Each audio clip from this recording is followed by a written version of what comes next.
This is a short little video for beginners having trouble with tone and shading. I was asked to make. Tone is the most important attribute, grayscale, shading, black and white, as you can see here.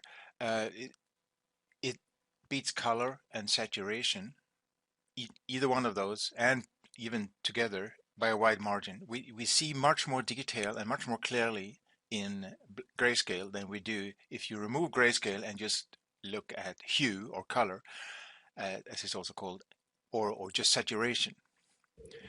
So, the most important attribute of our vision as humans. This is a sketch from a student. I'm going to paint over it and explain some ways I've found helpful to make this process easier. Uh, First, and the brush. Let's see the brush. So this is a simple hard-edged brush, default brush actually, with some pressure sensitivity like that. Let me bring the brush window in here. Um, so yeah, right now for some reason it's showing up as no pressure sensitivity, but you can see here it's switched on. And also you can have a smudge brush. I greatly prefer to have a smudge brush. It's not necessary. You can go like this and you can paint and you can have these little edges here everywhere, as you can see. Uh, Even with a very small size, you can have, you know, it'll just be a little more painterly, maybe. You'll see the brush strokes a bit more clearly, but I do really love my smudge brush, which is here. And it's also very simple, as you see, but it does have a tiny bit of textured, but this is just default. You just pick one of these textured ones here, like maybe even this rectangular one you can pick, but I just picked this just to give it a little bit of a noise as you're smudging something. Let me see if show you. You can't really see the noise very clearly anyway, so it probably doesn't even matter. So just a smudge brush, no finger painting switched on, uh, like this one, because that'll just drag paint, that'll apply paint, whatever you have selected here, that'll apply paint to the canvas as well. So what I like to do is sometimes, as you see, in a really soft area like this, then I might go smudging around a bit like this and letting go of the stroke and starting a new stroke here, zigzag, zigzag. So now you see it's still looking quite oil painterly, which I like. Not everybody likes this, but I just love this. So I'm going to undo that and make sure your reference is only one reference. Don't have. I've seen people collect reference sheets, which is laudable, like 1,000 references in one sheet, but you can't use them all at the same time. You need to just focus on one at a time. And this is actually a method used in Bargue Plate copying, which I will show you here. Let me just find the. You can look it up. I'm not going to go. This is a deep subject.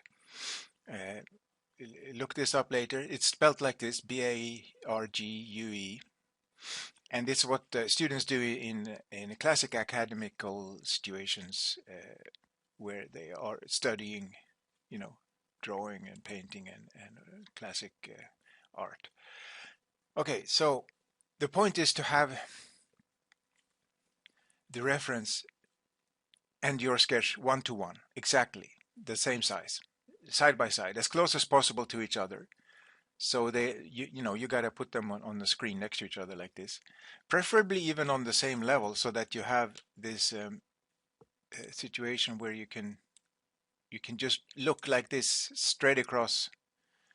Uh, Anyway, that's what they do in Bargue Plate copying. Anyway, they raise their fingers and hands up in front of them, the pencil, and they hold the pencil like this, and they go like this, back and forth, back and forth. You know, very tedious. They're very exact, and they're very exacting about it. They're very the standards are extremely high. You have to copy very closely. That's That's Bargue Plate copying. It takes hours and hours, and it takes years because there's a book full of these plates that you're supposed to go through every single plate, from simple plates to, they're called plates because they're like etchings, on metal, and then they use them to make the book. But yeah, as I said, it's an extremely deep subject. So Google that later. I won't talk much more about that right now. That's just gonna it's just gonna get me off track here. Um, so simple shapes to start. Even just the background, you know, and you can even color pick, because color picking is allowed. It's not considered cheating. You want to get past this stage as quickly as possible because we're not. I mean, sure, you can try to shade these wrinkles here. I'm not sure if you see them. I see them on my screen. There's some wrinkles in the cloth in the background. You can try to do that too, but let me just try to do that then. But it's it's a little bit difficult because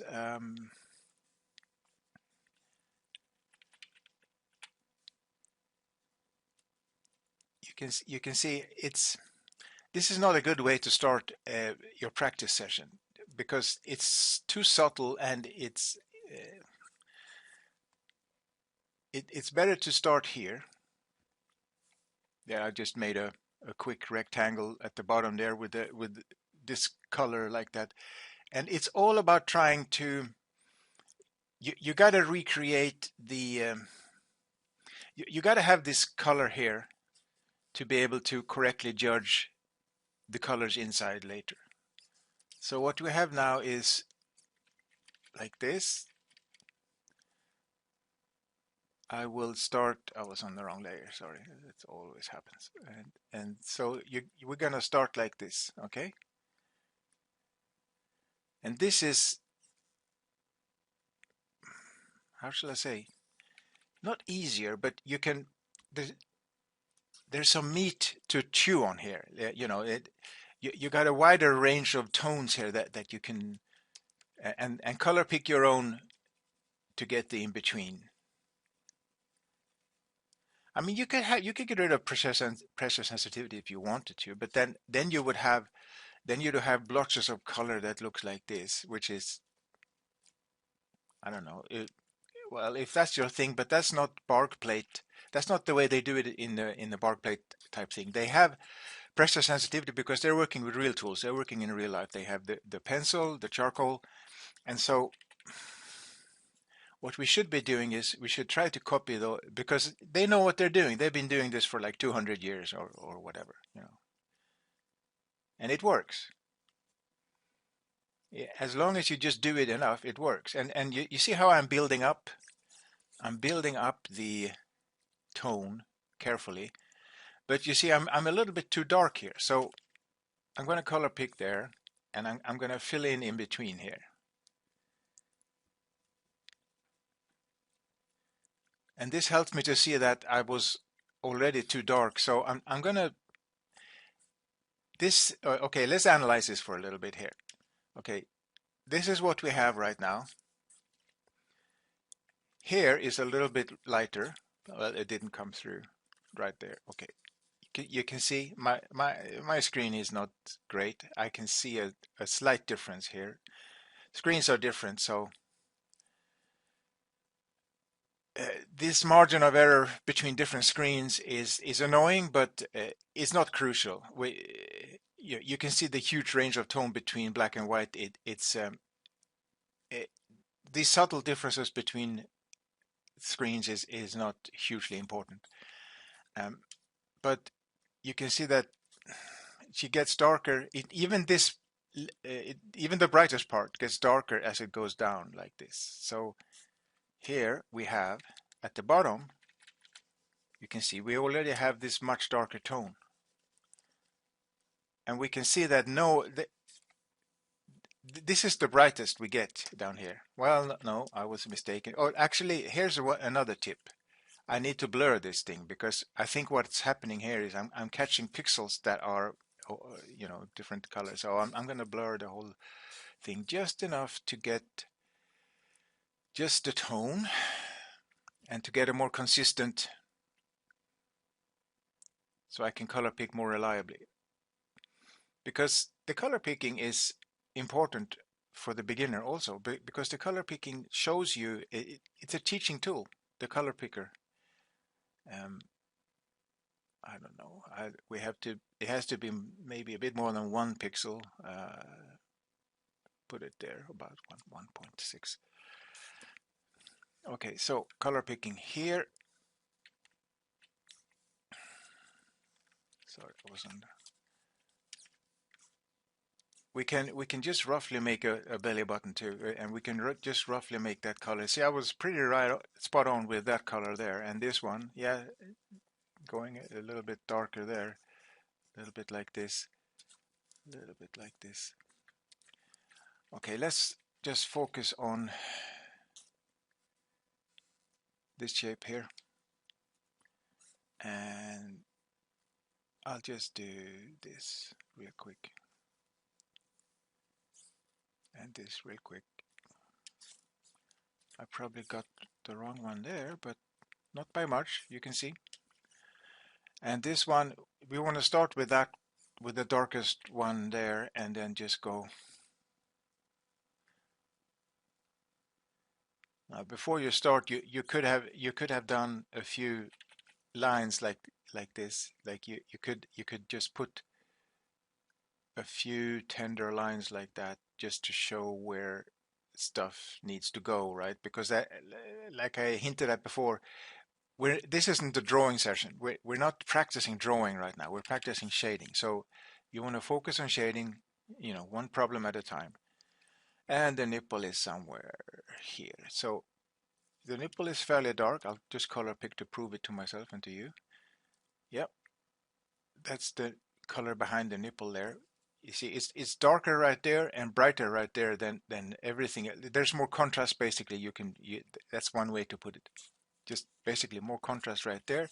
So I'm gonna pick that is this is half the breast. Most of the half of that breast is that color, and then we have this little color that goes right here, which is brighter, which is not working. I'm catching these darn pixels again. I can see that this spot is brighter than the rest, but I'm not catching it. Well, I'm going to exaggerate it. I'm going to pick from a place in my own drawing where I know that I used the brighter color. So here. So the color picking isn't working that great for this particular image. I should just blur it a bit more, but here you see the smudge brush. I'm smudging it. This is that's too dark now, but I'm going to brighten it a bit. Right, I'm picking again from my own image, like so, and then back to the smudge brush because these sharp edges annoy me a little bit. It's just me and my Asperger's. And this is all, yeah, and you can smudge a lot if you, sometimes it helps to do that, to go crazy with the smudge brush. And you see how I can get directional blur here? Like I can keep this edge sharp right here, and I can really blur the heck out of everything else just right nearby it, That's what I really like about this. Because if I just use blur, then it's very tedious. I'm gonna have to like select an area here and then blur that. It's gonna take 10 times longer. So that's why I just really like my smudge brush, and we're gonna do some more here. Bit here. You see, that's too bright right there. So there's a couple of things I can do, but never mind. I'm smudging this. You see how I try to build it up slowly, although I haven't really shown you that working to great effect yet, but that's just because it takes such a long time to do, and it's difficult to show you such long, slow processes in a quick video like this. But anyway, I should stop using this merge brush now. But it's so much fun. It's difficult to stop. So much fun, and it you know, sometimes you get it to look like watercolor even. You know, that's there was a edge there I didn't want to keep. Um, yeah, another way to do this is to select this area and then use an airbrush. That's something I wouldn't recommend though, because I airbrushes are dangerous and tricky. They're really bad to use on their own. But if you have a selection, yes, it's fine. You can use them like this. They actually work very well on this type of material, marble and skin, and but I'm not going to use that right now. I'm not going to use that right now. I want to stick to the hard edge brush, and I'm just going to try to be more patient and not talk so much, and I'm just going to try to replicate what I see here. So here my belly button is in completely the wrong place. I'm going to move it, because otherwise my next step is going to go haywire. So I moved the belly button, and now I can do this. You see, but now I have two hard edges here. So, okay, everything is soft here, sure, but let's consider this a hard edge right there, right there. So for now, because we can always blur everything later towards the end. It's more difficult to get the hard edges back than it is to lose them. You can lose them real quickly, real easy, but for now, I just want one soft edge and one hard edge, you see? Because this will define a soft volume. You know, a soft shadow shows you a soft volume, and a hard shadow shows you maybe a hard edge volume, but it could also, like in this case, it just shows you where a shadow is being cast. Yeah, this one, you see, this one could be much harder. Actually, it could be hard like that. But this is soft because the light is soft. Okay, so there's a difference between soft volumes and soft light. So there's a lamp up there, up to our left, which is rather wide and has a sort of a, maybe they put cloth in front of it or something, you know, paper. So if it was a small strong light source, it would have a hard edge like that. We can do that, you know. It's not going to ruin our drawing if we have a hard edge shadow, and it kind of creates more interesting shapes. If you have a little variation, you have some sharp, some soft, but then again, not necessarily. You can smudge everything. It's up to you. This is artistic choice. You know, if you want it to look exactly like this one, which is what they do in Bargue plating. When they copy Bargue plates, they really copy it. They go, you know, super exact. And so I suppose as beginners we should try to do that. So we should. So I'm using it as a pencil now, or a crayon, or a charcoal or something. I'm sort of putting down light strokes, just many of them, just putting a lot of light strokes next to it, are trying to be very light. Color pick there to extend that. You know, color picking is like really the best thing ever to happen to an artist in the digital arena. You see here, I'm trying to be very light here to copy this. You can see how this is lighter here and darker here, right? Now, and that's also helpful. The thing I did in the beginning that was really helpful was to lay down uh, some heavy fire, so to speak, heavy shadow, heavy, like large clump of highlight here, large clump of darkest shadow here. So you lay down the minimum and the maximum, and then it becomes so much easier to go in between and fiddle with uh, the tones that make up the range between the darkest and the lightest. And here I'm just following this. I can see an edge here, but it's very soft. So I'm going to try to move this to my right. I'm moving it to the right a bit, by grabbing on the left and pushing to the right like this, but gently. And if I get too many lines, you see some lines here, then what I do is I just go up and down a bit. So sideways and up and down, sideways and up and down. Sometimes I go in a circle, but not really that often. But you can think of it a little bit like finger painting. Your finger, think of this as your fingertip, and here I'm gonna see. I'm even painting by not letting the stroke up, by just continuing pressure all the way. I'm sort of bleeding this color all the way in a very natural way, sort of diminishing naturally. And here also, I'm going to go back a little bit the other way. And then you can see that this one comes down at an angle. So this one is over here. That's the hip bone right there. Pelvis, edge of the pelvis right there. And this is a bit harsh. So you see, smudging. I mean, I could have left it harsh. It didn't look bad, but so we're trying to copy now. So I'm gonna put down this shape here, which needs to be darkest here and really soft here. So I'm going to go back to my smudge tool. I mean, okay, I said in the beginning you don't need the smudge tool. So okay, how to do this without the smudge tool? I'll show you. You color pick here, and then you don't press super hard. You press half, like this. And now I've created a third tone between number 1 and number 2.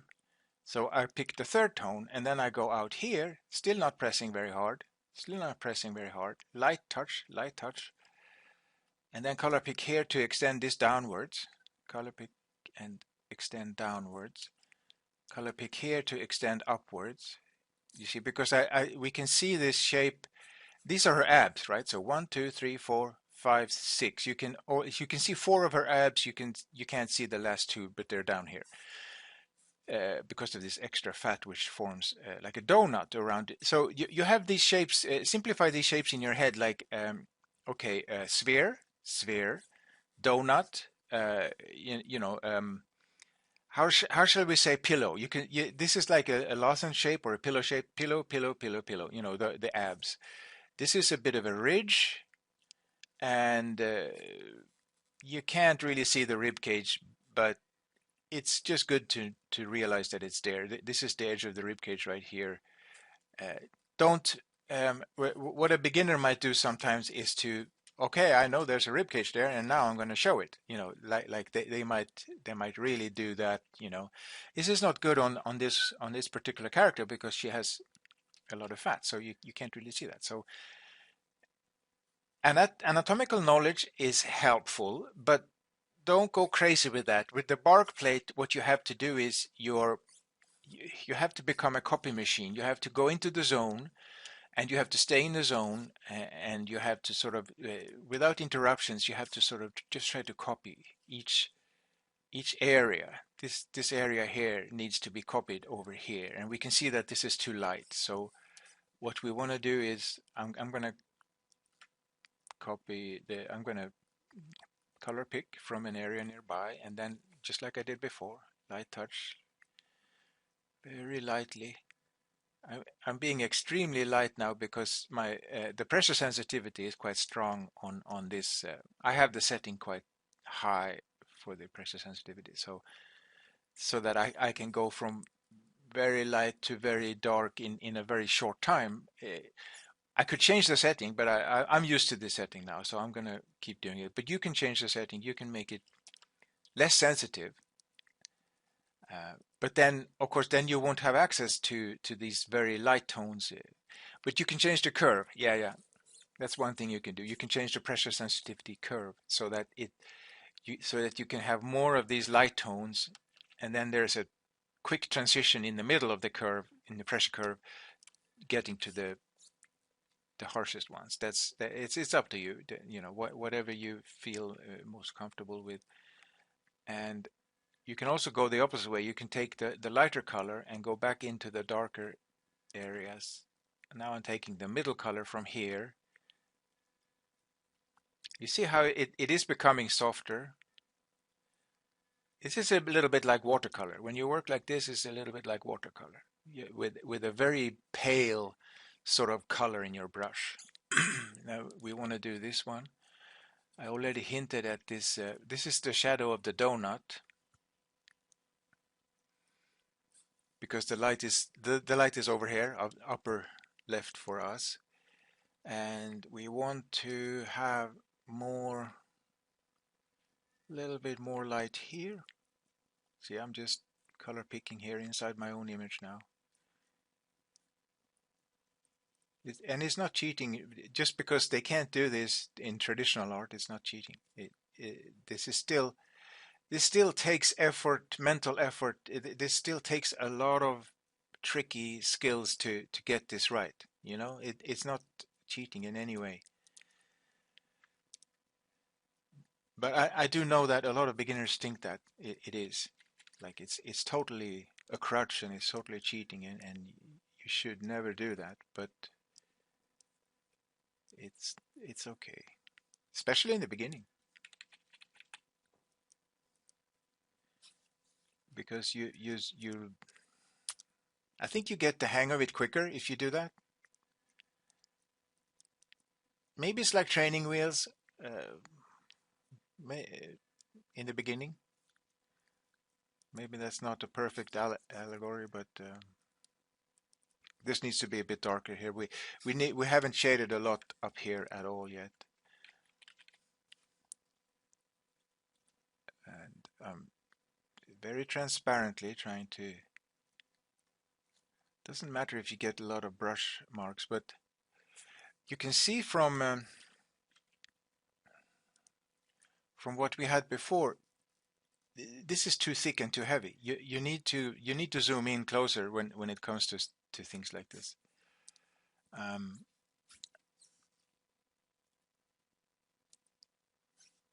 for instance, yeah, uh, just color picking and you know, subtle color picking and spreading this area a little bit. And the area at the nipple again is it's missing that extra light. It's missing that extra contrast right there. Um, See, the tones are okay. I mean, they are roughly in the right place. You know, the tone. The question I get often is like I can't judge the tone, and it's so difficult to get the right tone. Well, I mean, these don't have to be exactly the same as this one. That's just the Bargue Plate method. It's just a way of training your eye. Uh, it's a discipline. You discipline yourself to copy exactly, and then later on, this trains your eye. This trains your comparative, your comparing circuits in your brain to compare one thing to another and judge which direction you should go. But as art, of course, this is not necessarily doesn't have to be the exact same color, right? This doesn't have to be that dark. You can just think of this as a photograph that has been manipulated to a different tonal range. So fine, let's pretend that this is your darkest color, and then we'll just go from here, but still missing that contrast here. So we'll put the darkest color right there just to indicate the nipple, and we will search out the brightest color in your image, maybe somewhere around here, and put that, make sure we have that brightest color right there next to the nipple, and then we can have slightly less bright here. And here we need a soft transition, as you can see, because this is a large round shape. That's why it has a soft edge to it.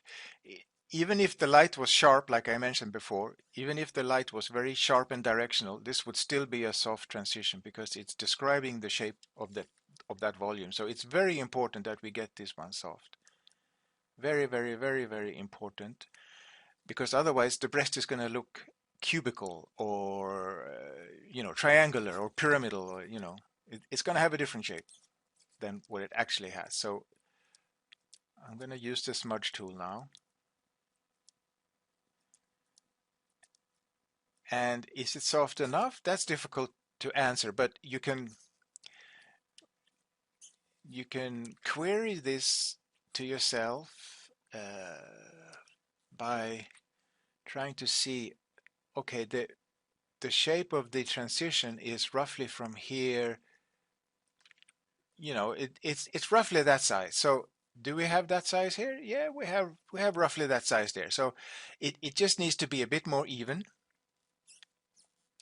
which we can achieve by making a slightly smaller smudge brush. Make our smudge brush smaller and keep on working until we have a nice even transition from 0 to 100, so to speak, 0%, 100%, or if you want to go the other way, thinking about the light color, 0 light color, 100% light color. This is the range we're trying to achieve an extremely smooth transition right there. So roughly in the middle should be 50%, if you know what I mean. The nipple is a bit misshapen, so we want to just smudge it just a tiny bit so it becomes even pointier. You see how it became pointier now? While before it was more of a flat button, flat wide thing, you don't want it to be too pointy, but in this case, I think it's kind of cool. It's a little exaggerated. It looks pointier and sharper than most breasts, but it's in this case, you can think of it as artistic liberties that we've taken. You know how you can exaggerate certain things and they still look good, or even better than before. I'm just smudging this. I didn't need to do that. That is not necessary. I'm also softening this edge here. These are just things that I'm when I'm in the zone. I'm just sort of smudging stuff to make it look more like this, But you see, I'm not darkening this. I don't need to darken this. This is okay, Just make the mental decision. Okay, this is my darkest color. This is my lightest color, and then I'm gonna go in between. Everything else is in between. So what you do is you keep color picking here. Don't you, there, no. Once you have darkest and lightest over here, there's no need to go back here and color pick anymore. So now you will, that was too harsh. I pressed too hard. So trying to get that watercolor feeling again, just light, light, light, light, light touch. I'm trying to get the pillow shapes because what you had before was just a line that goes straight up and down. But the, you see the line is less deep here and more deep here, more deep here. Actually, more deep right there. Same thing here. There's a couple of lines crisscrossing here, but the pillow shape means that there is less of a depth here and more of a depth here. So we need to try to replicate that somehow. And in this line, I think we have it. The horizontal line is pretty much so already.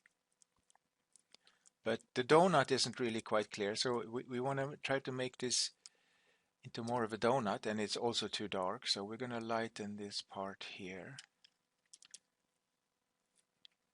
Which is really easy because first you color pick here and then you color pick here. Once you've established this, you color pick here. And light touch all the time, light touch. Now this is all taking longer than it would, if I wasn't talking, because it's problematic for me to think of what to say at the same time as I am trying to be in the zone and drawing, painting.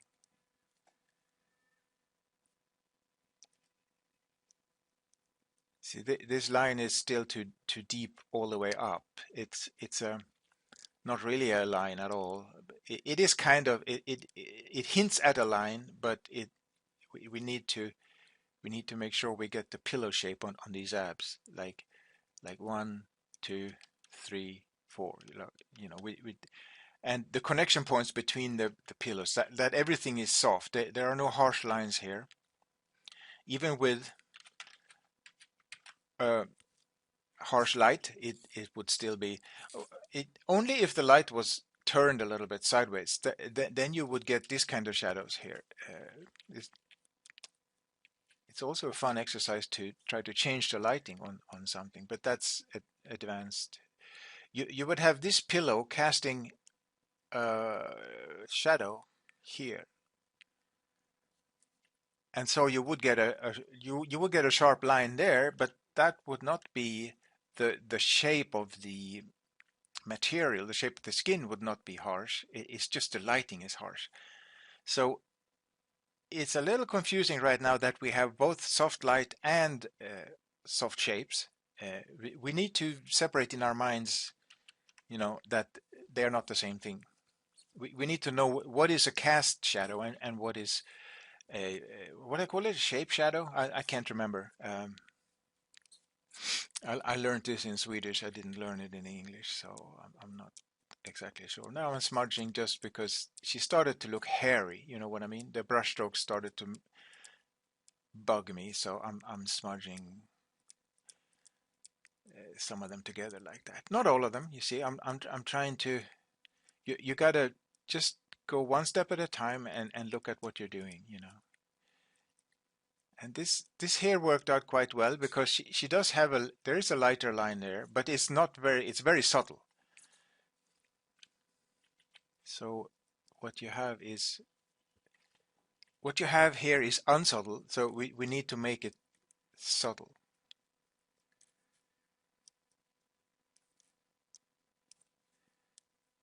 The belly button. I think this one could also be moved actually. The same mistake that I had before. Actually, the whole abs can be moved a little bit like this. I'm just going to copy paste and move and then drop it down. Erase the parts that stick out a little bit too much. Let's see. On, off, on, off. And drop it down. Okay, so now we can continue this. See, now we're getting the donut shape is coming out here, and it looks very nice and round because I pulled the transition to be longer and smoother. The transition is now longer and smoother. Here's a harsh transition that needs to be much softer because this is actually we're talking about entire cross section of her abdomen here, which is a large circle basically. And so it needs to be very smooth, and I'm going to add some darker tone here just to make it so.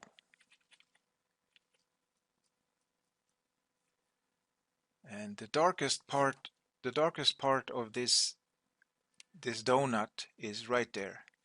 So it should be like so, and let's spread it out a little bit. Spread the darkness out from its center source, and this can be lifted up a little bit.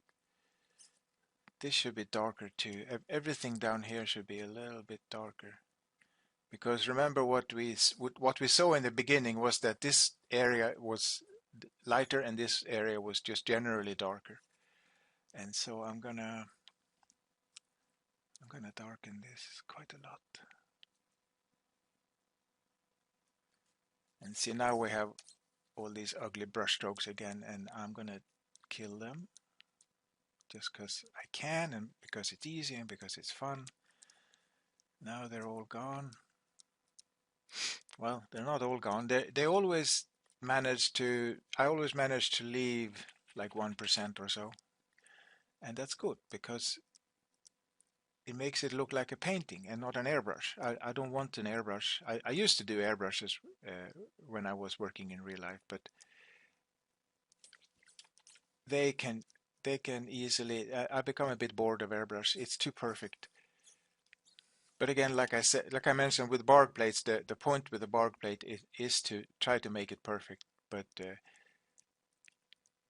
since I am not making a Bargue plate right now, I'm just trying to show you what to do, which direction to go. I just can't help it. I'm gonna try to make a little bit of a nice painting here. Just yeah. I mean,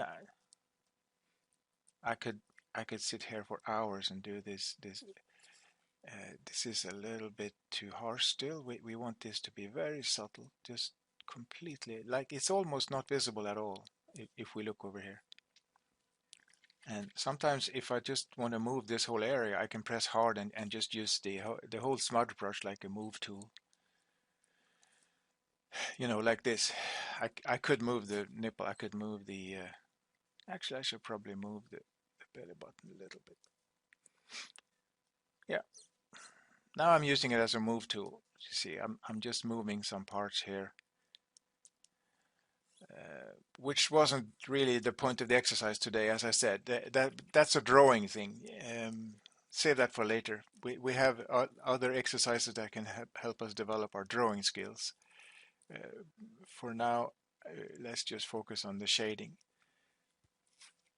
And let me just make this a little bit like this is a very tedious way to work. If you had to open this thing up every time you want a new color, the whole thing is going to take, 10 million years. So here is another way you can work. You can work with a very thin brush. This is more like you would work with colored pencils or pencils. And instead of having to be very gentle, uh, you can press hard, but you know, scritchy scratchy. More. This is maybe easier for some people. I don't know. I kind of like this too. I used to have a lot of fun with pencils when I was working in real life. Um, but yeah, you lay this down. You lay these lines down anywhere you think it should be a little bit lighter, and then you can come back in with a smudge tool set fairly big, and just do a few tiny strokes like this. Just you see the wiggle I'm doing, like just a tiny back and forth 2 or 3 times, and yeah, that's a technique that can make it look even more painterly. For detail areas like this pencil technique, for detail areas like this up here, it actually works very, very well. There's a lot of detail here, a lot of organic detail. Um, let's see. We can put some here. We can put some here. And you know it's working when you're not seeing a lot of big changes happening. Boom, like you see how that's lighter right there than anywhere else in the nearby region. So we got to get that. That's an important feature of soft shapes. The lightest part happens on the part of the surface which is most directly facing the light. Same here, here, here, here, here. You can see it a little bit here. You can see a little bit. These are the color bones which are meeting right there, and we have we have a shadow here which is too harsh. So we're gonna try to first get rid of that, some of that, and once we have this, we can now go in and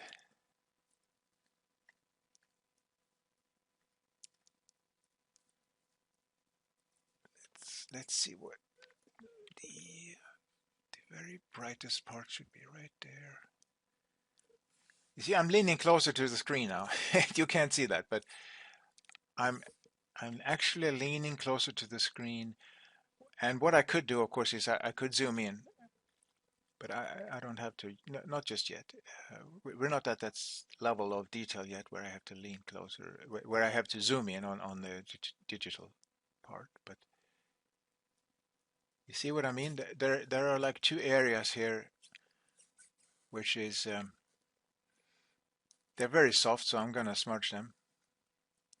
I may have exaggerated that a little bit too much. You see, this is a little bit too bright, and this is a little bit too dark. So what I can do is I can color pick the brightest part and just apply with the big brush,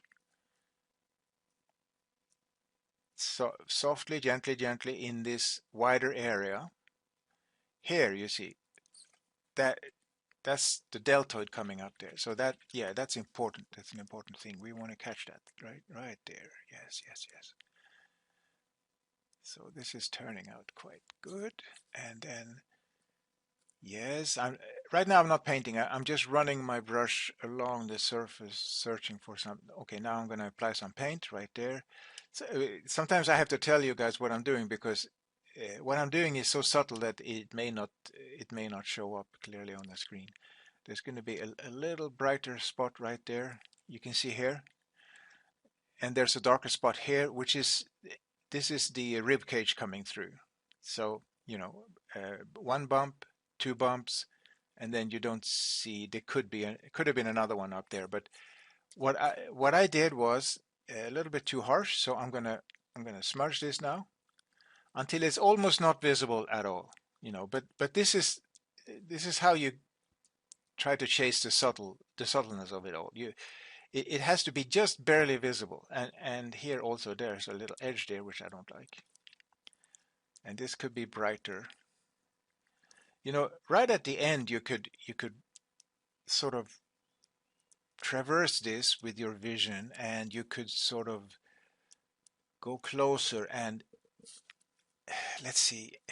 It could be brighter up here. So finally I'm just going to show you some tools here. Highlights, you can do that. You can change your. I think I'm gonna put a little bit of that right here. I'm just doing dot dot tiny touch. I want it to be a bit darker down here, so I'm gonna go to the burn tool and shadows, no, midtones. Let's see what happens. Make it big and just do a harsh one first. Yeah, okay, but I'm gonna do it like this. Fade burn tool. So this is a very useful thing. This one we could almost leave it at 100, but I just like to adjust it a little bit. You run it up and down like a tuner on a radio. Like you dial it in, and this is so much easier to see and to do and to get it right than if you have to do it with your brush at the same time as you're worrying about the placement of the brush. You know, is my hand trembling? All that stuff. So I use that fade tool a lot. It's right here they may have moved this in later Photoshop versions. I'm not sure, but anyway, that's where that is. Okay, I think this shows enough. I mean, I could go on. This one seems a bit too harsh. I could keep on going for a long time, but I think it kind of that kind of goes into most of the things that I wanted to go into today. Yeah. Okay. Thank you for watching.